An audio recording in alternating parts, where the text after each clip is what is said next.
देखिए, ये जो राजनीति का खेल है ना, ये बड़ा निराला होता है। और इस खेल में एक चीज बड़ी कॉमन है, स्थिरता नहीं होती। आपके जो सबसे काबिल या भरोसेमंद नेता, शख्सियत बोल लीजिए, वो कभी भी आपके लिए सिरदर्द भी हो सकते हैं। ऐसा ही कुछ झारखंड की राजनीति में फिलहाल चल रहा है।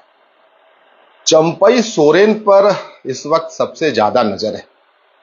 चंपई सोरेन सबसे भरोसेमंद झारखंड मुक्ति मोर्चा के रहे हैं, ये आपको भी पता है। उनको मुख्यमंत्री बनाया गया था, मुख्यमंत्री का पद दिया गया था। 6 महीने तक मुख्यमंत्री का पद उन्होंने संभाला। उसके बाद का प्रकरण आपको पता है, उसमें हम आपको उलझाएंगे नहीं, हम थोड़ा और आगे लेकर आपको चलेंगे। अभी के प्रकरण में क्या कुछ हो रहा है। आपने दिल्ली वाला भी प्रकरण देखा कि दिल्ली चले जाते हैं चंपई सोरेन कलकत्ता के रास्ते से, फिर कलकत्ता आते हैं और कलकत्ता के रास्ते से आज अपने पैतृक गांव पहुंचे थे। गांव पर सभा को संबोधित कर रहे थे। वहां पर कुछ बातें निकल कर आई हैं और मैं आपको यह बता दूं, अभी फिलहाल के राजनीतिक हालात में सबसे ज्यादा जो नजर रखी जा रही है वो चंपई सोरेन के ऊपर ही रखी जा रही है कि चंपई सोरेन अभी क्या कुछ बोलते हैं, उनका बॉडी लैंग्वेज क्या है, किससे मिल रहे हैं। और ये इसलिए है कि जो 2024 का चुनाव है वो बड़ा नजदीक है, जो झारखंड विधानसभा का चुनाव होना है। ऐसे में मैंने शुरुआत में ही कहा कि जो सबसे भरोसेमंद सिपाही आपके पार्टी के हो सकते हैं और जो राजनीति का खेल है, इसमें आपका नियंत्रण कभी भी खो सकता है। आप कभी भी इस खेल से बाहर हो सकते हैं। वैसा ही झारखंड मुक्ति मोर्चा के लिए हो रहा है। चंपई सोरेन उस वक्त के हैं, उस दौर के हैं, झारखंड आंदोलन के समय के हैं और गुरुजी के समय के हैं और उनके बाद दूसरे सबसे वरिष्ठ आप कह सकते हैं कद्दावर नेता झारखंड मुक्ति मोर्चा के लिए हैं। और वो फिलहाल नाराज हैं और नाराजगी इतनी ज्यादा है, हद से ज्यादा है कि झारखंड में समीकरण बनने शुरू हो गए हैं। और उस समीकरण में अपने आप को फिट बैठाने की कोशिश जो सबसे ज्यादा कर रही है वो भारतीय जनता पार्टी कर रही है। उसका भी रीजन है, वो आपको पता है कि भारतीय जनता पार्टी अभी जो लोकसभा का चुनाव हुआ उसमें जो कोल्हान की सीटें हैं, जो संथाल की सीटें हैं, जो 5 रिजर्व सीटें हैं, सारी सीटें वो हार गई। 2019 का जो चुनाव, विधानसभा का चुनाव हुआ, वहां जो 28 सीटें होती हैं, माफ करिएगा, ये जो कोल्हान और इसकी मैं बातें कर रहा हूं, 28 सीटें जो होती हैं एसटी रिजर्व सीटें हैं, उसमें से 26 भारतीय जनता पार्टी ने लूज की थी। तो उनके लिए मौका है कि चंपई सोरेन को साथ लाया जाए। उनको तो एक आप कह सकते हैं कि एक ऐसी बॉल, फ्री हिट वाली बॉल मिली है जिसको वो हर हाल में खेलना चाहते हैं। हालांकि अभी इस पर हम बहुत ज्यादा बात नहीं करेंगे, आगे करेंगे। क्या कुछ हुआ है आज हम वो आपको बताना चाहेंगे। आज जब वो अपने पैतृक गांव में सभा को संबोधित कर रहे थे, एक फुटबॉल ग्राउंड है, वहां पर तकरीबन 5000 लोग होंगे और वहां पर वो सभा को संबोधित कर रहे थे। लोग थे, नारे लग रहे थे, जिंदाबाद के नारे लग रहे थे, चंपई दा आप आगे बढ़े, हम आपके साथ हैं, ये वाली बातें सुनाई दे रही थी। उसमें जो सबसे बड़ी बात उन्होंने कही कि वो राजनीति से संन्यास नहीं लेंगे। हालांकि उन्होंने मन बनाया था, ये भी उन्होंने कहा। उनका कहना था कि जब वो कोलकाता के रास्ते से अपने गांव पहुंच रहे थे तो कई लोगों से वो मिले और जो उत्साह उन्हें मिला है और जो बातें उन्होंने सुनी है, उन्हें लगता है कि झारखंड के लिए काम करना चाहिए, झारखंड के लिए आगे आना चाहिए। और ये बातें वो सभा संबोधन में कह रहे थे, लोगों के बीच में ये बातें अपनी रख रहे थे। और ये बड़ी दिलचस्प बातें हैं क्योंकि विकल्प वो खोल रहे थे कि वो राजनीति से संन्यास नहीं ले रहे हैं, जिसका जिक्र उन्होंने पहले किया था कि उनके पास 3 विकल्प हैं, या राजनीति से संन्यास ले लें, पार्टी बना लें, या फिर किसी के साथ चले जाएं। इसमें से 2 बातें रह गई हैं। उन्होंने कहा कि वो पार्टी भी गठन कर सकते हैं या फिर जो सबसे इंपॉर्टेंट है, पार्टी गठन वाली भी बात बहुत इंपॉर्टेंट है, वो कोल्हान की सीटों को लेकर, उस पर हम बाद में आएंगे।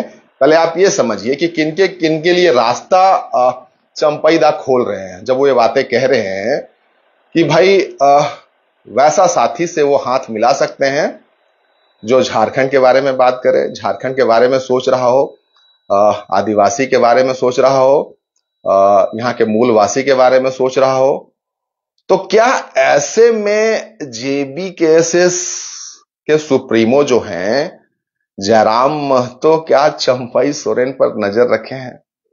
क्या वो उनके साथ आ सकते हैं? यकीनन जयराम महतो सारी इन चीजों को देख रहे होंगे।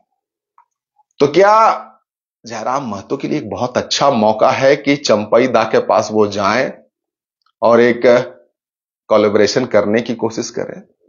क्योंकि जो लड़ाई लड़ रहे हैं पिछले 2 सालों से, लोकसभा का भी चुनाव वो लड़े हैं, तो ऐसे में क्या जयराम महतो के लिए एक बहुत बड़ी अपॉर्चुनिटी है? क्योंकि कहीं ना कहीं उनकी पार्टी पर जो एक तरीके से एक मार्का लग जाता है कि वो एक खास जाति की राजनीति कर रहे हैं, तो उनके पास एक मौका है चंपई सोरेन जैसे कद्दावर नेता, पूर्व मुख्यमंत्री को अपने साथ लाने का, अपनी पार्टी के साथ क्लब करने का। तो क्या चंपई सोरेन जेबी केएसएस के साथ जा सकते हैं? और आपको तो पता ही है कि भारतीय जनता पार्टी इस पूरे मौके को किस तरीके से देख रही है, किस तरीके से भुनाना चाह रही है।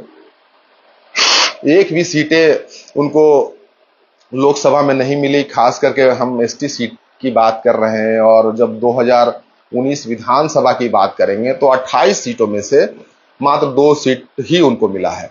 तो 2024 विधानसभा चुनाव के लिहाज से आदिवासी सीटों पर सेंधमारी बीजेपी का ये प्राइम फोकस होगा फिलहाल के लिए। उसमें जो सबसे बड़े कार्ड के रूप में उनके पास नजर आ रहे हैं वो चंपई दा नजर आ रहे हैं, चंपई सोरेन नजर आ रहे हैं। और उनका व्यक्तित्व बड़ा सौम्य है, सरल है, बड़े सहज स्वभाव के हैं। तो ऐसे में क्या आदिवासियत का जो मुद्दा है वो लेकर चंपई सोरेन का चेहरा दिखाकर बड़ी सेंधमारी की जा सकती है कोल्हान में? जो 14 सीटें हैं, क्या वहां पर बाजी पलटी जा सकती है? क्या बीजेपी ये मौका भुनाएगी?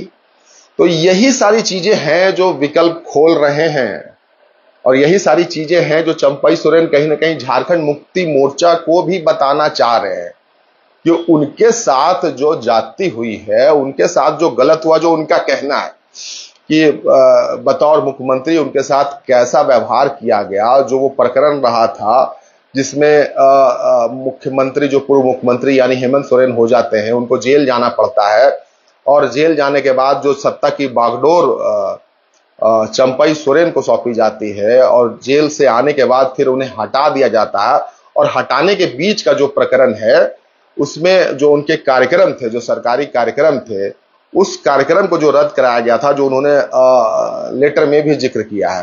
तो कहीं ना कहीं उसकी टीस, उसकी खीस, ये जो तमाम जो 2, 3, 4 दिन में जो प्रकरण नजर आ रहे हैं, उसमें कहीं ना कहीं चंपई सोरेन वो एक मैसेज दे रहे हैं कि बहुत बड़ा नुकसान उठाना पड़ सकता है झारखंड मुक्ति मोर्चा को।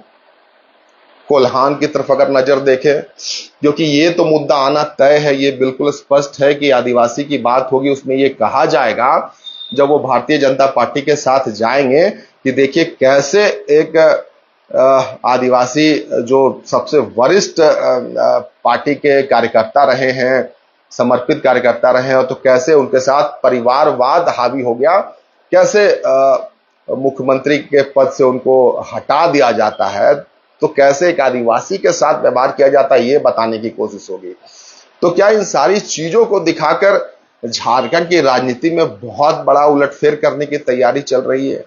क्या चंपई सोरेन इसमें बहुत बड़े तुरुप के पत्ते नजर आ रहे हैं भारतीय जनता पार्टी के लिए, या फिर उस राजनीति की तरफ नजर आप डालने की कोशिश करेंगे जिसमें आप जयराम महतो को देखते हैं, जो स्थानीयता की बात करते हैं, जो 1932 की बात करते हैं, और विधानसभा चुनाव की भी तैयारी कर रहे हैं, वो चुनाव भी लड़ना चाहते हैं, और ऐसे में जब नए साथी की तलाश में है चंपई सोरेन, तो क्या जयराम महतो भी वो साथी बन सकते हैं?